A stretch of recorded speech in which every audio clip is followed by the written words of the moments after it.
were young, many of us had a parent or a teacher who, in our eyes, was extraordinary. I did, and it made a lot of sense. Because when I was very young, my father was Superman. To be clear, I don't mean he was a Superman. I mean literally. My dad was Superman. Now, I never saw him demonstrate superhuman strength or fly, but this is what he claimed. And for a while, I believed. And I loved having that belief because it made me feel special, and it made me feel protected, and in a way, it made me feel powerful. Any of my 4 siblings would tell you that our father was the fun parent.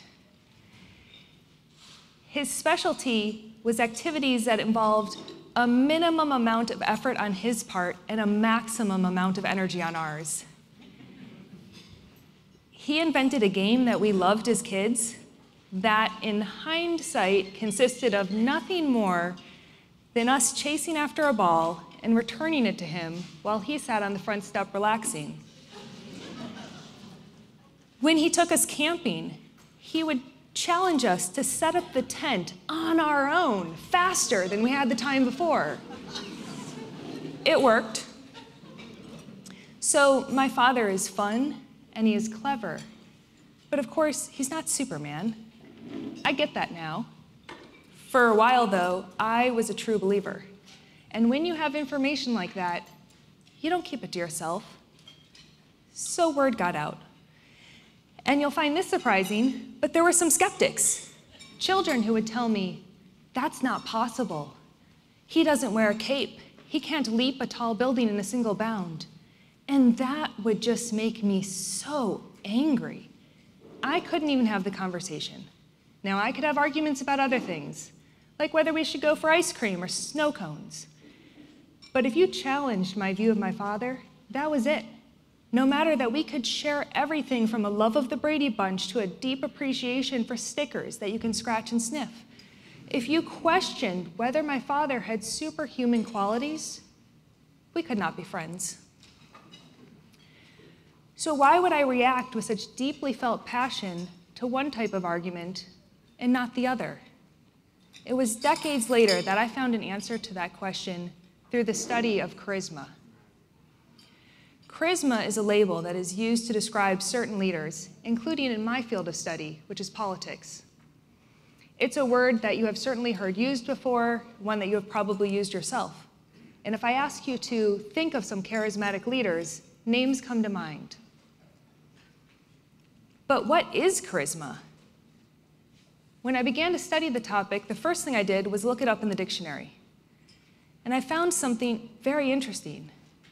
Merriam-Webster defines charisma as a magical attribute. I then turned to an early study of political charisma by Max Weber, and I found that he referred to charisma as something that is supernatural. I really wanted to study this topic, but I had a problem. How would I measure magical or supernatural? So I dug a little deeper, and I found that scholars connect charisma to a set of qualities that we can measure. Qualities such as being strong, bold, powerful, confident, and full of purpose. And scholars have also associated charisma with the set of feelings that charismatic leaders tend to inspire in others: love, awe, pride, passion. And it was at this point that I began to think that charisma is a type of superpower. It conveys strength and it inspires awe, so it is like a superpower. And then I thought, well, superpowers make superheroes, and superheroes make the world better. So, okay, great. But maybe not so okay. After years of studying charisma, I've come to a more nuanced set of conclusions. And today I want to share some of that research with you and what I've learned. A few years after 9/11, I began to study how threat shapes public opinion. One of the ways that I did this was by bringing student research participants into my political psychology lab at the University of California in Davis. In exchange for extra credit, these students would sit at a computer terminal and take a survey. Partway through the survey, one of two news reports appeared at random on the screen. One report was about how well things were going. The other report warned of our nation's vulnerability to the threat of another major terrorist attack.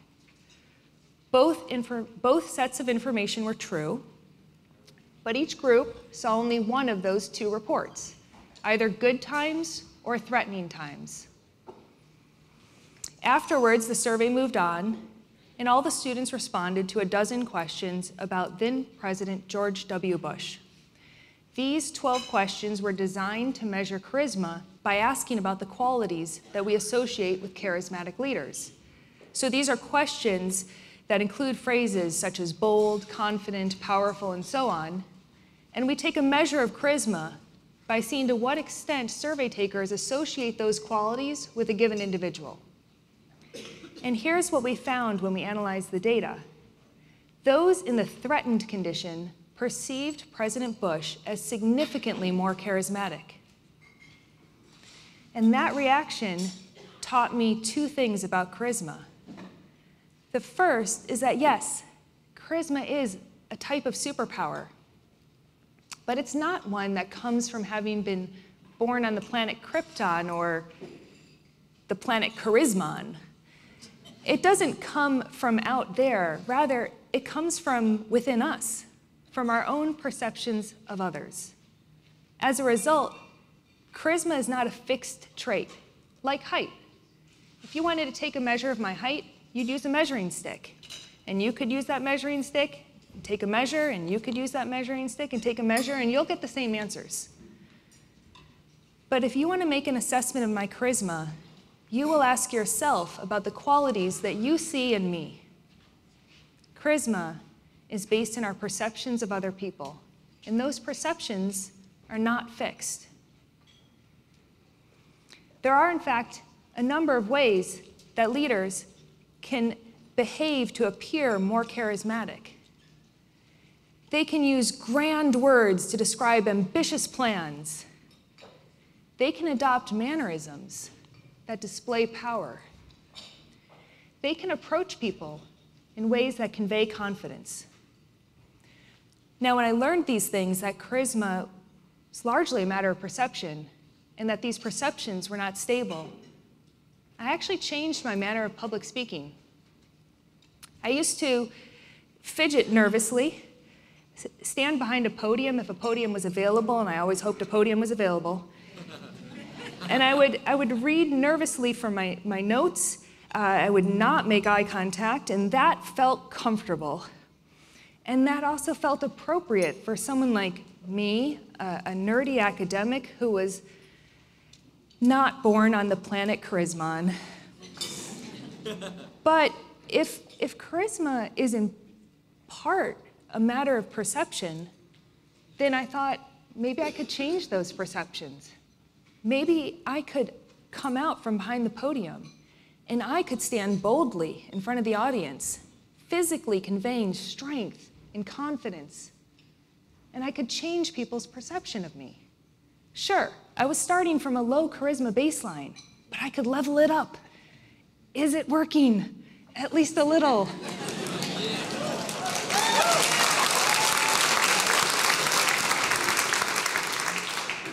So by changing behaviors, people can come to be seen as more charismatic.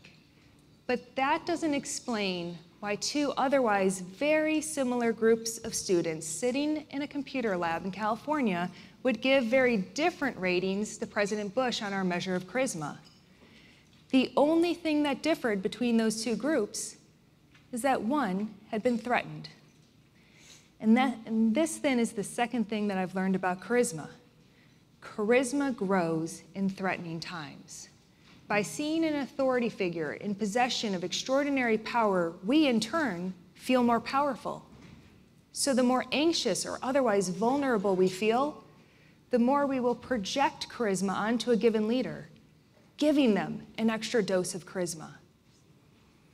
Now, once I learned these things, that charisma is something that we can gift away. and that we're particularly inclined to do so when we feel anxious, I wanted to know, how common is this tendency? Was our finding unique to one particular set of individuals, to college students, to Californians? We repeated the study with adults from the local community, and then we went farther afield to Mexico. Each time we repeated the study, we found similar results. When faced with a threat that rendered them uncertain and anxious, the average person shifted their perception of charisma. They came to see someone in a key authority position as more charismatic. Now, this tendency to project charisma onto selected leaders is not inherently wrong or bad. In fact, it can be good and useful. It can help to calm our sense of anxiety, and it can help to restore our sense of well-being. But there's a third thing that I've learned in my research that gives me pause. Let me explain by returning to the political psychology lab in California. After these students responded to a set of questions about President Bush's charisma, we gave them the opportunity to criticize the president for a clear policy failure. And what we found is that the more charismatic these individuals perceived President Bush to be, the less willing they were to place blame on him. The more they revered him, the more they protected him. And we have found this same tendency shielding other leaders. Let's take, for example, Venezuela's former president, Hugo Chavez. When Chavez was president, he engaged in a series of reforms that contributed to bottoming out the country's economy. By some reports today, nearly 9 out of every 10 Venezuelans live in poverty. Yet Chavez was not only elected, but as the country was on the decline, he was reelected. And he managed to stay in the presidency for over a decade, stopped, in fact, only by his death. How did he manage to stay in power for so long? One answer lies in charisma. When Venezuelans looked at Hugo Chavez's leadership, many saw a superhuman leader who had come into power, some said divinely appointed by God, to save the country from internal and external threats, some real, some imagined. And when Chavez died, hundreds of thousands turned out to view his casket, while his hand-picked successor sought legitimacy by claiming that Chavez continued to direct the country through him from beyond the grave in the form of a little bird. Now that's magic.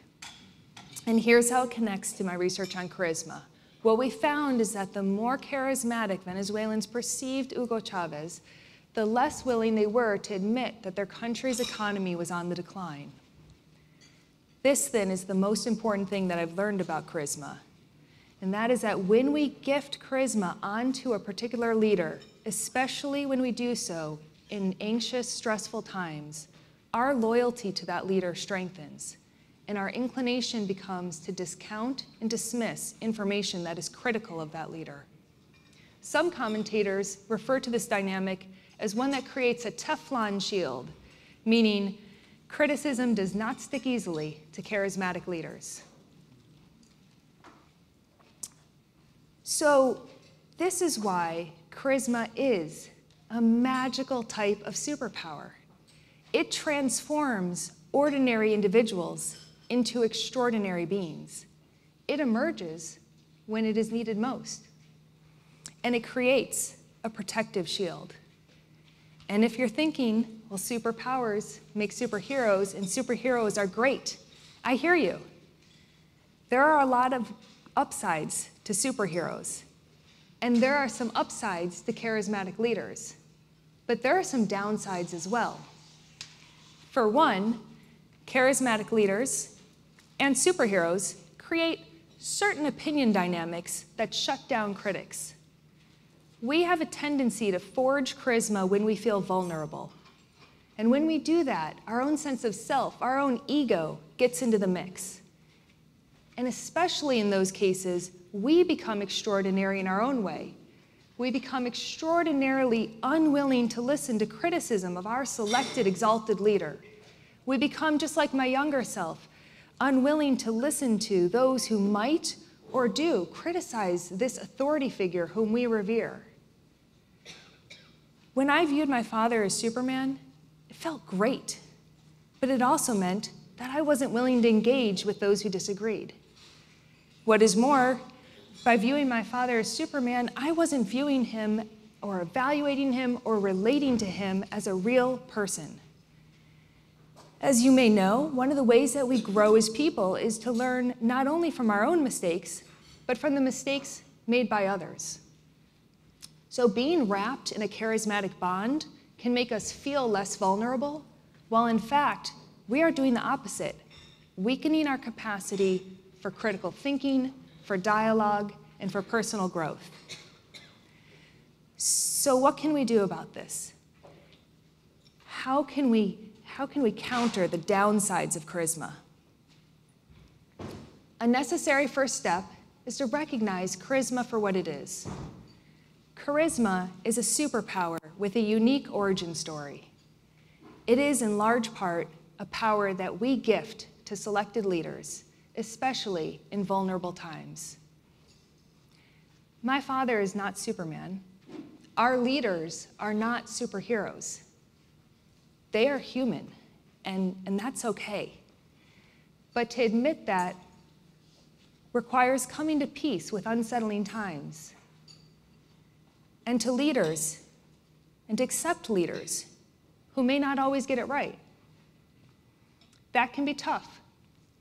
It runs counter to an inclination that is found in children, in college students, and in people around the world.